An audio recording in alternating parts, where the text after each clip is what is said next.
اعوذ باللہ من الشیطان الرجیم، بسم اللہ الرحمن الرحیم۔ السلام علیکم۔ ایک آدمی نے عالمہ عورت سے شادی کر لی۔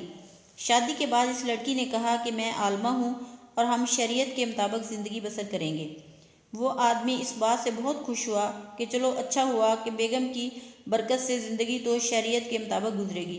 لیکن کچھ دنوں بعد بیوی نے اسے کہا کہ دیکھو، ہم نے گھر میں شریعت کے مطابق زندگی گزارنے کا عہد کیا تھا، اور شریعت میں بیوی پر ساس سسر کی خدمت واجب نہیں، اور شریعت کے مطابق خاوند نے بیوی کے لیے علیحدہ گھر کا بندوبست بھی کرنا ہوتا ہے، لہٰذا میرے لیے علیحدہ گھر لے لو۔ وہ آدمی بڑا پریشان ہوا کہ علیحدہ گھر لینا تو مسئلہ نہیں، لیکن میرے بوڑھے والدین کا کیا بنے گا؟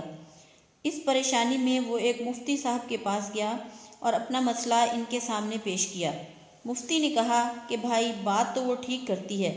آدمی نے مفتی صاحب سے کہا کہ میں آپ کے پاس مسئلے کے حل کے لیے آیا ہوں، فتویٰ لینے نہیں۔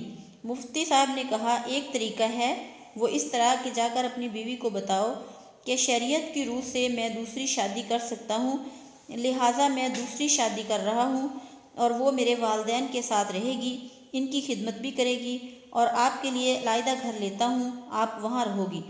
بیوی اس کے جواب سے سٹپٹا گئی اور بولی، دفع کرو دوسری شادی کو، میں ادھر ہی رہوں گی۔ آپ کے والدین میرے بھی والدین ہیں، اور ان کی خدمت بھی میرا فرض ہے۔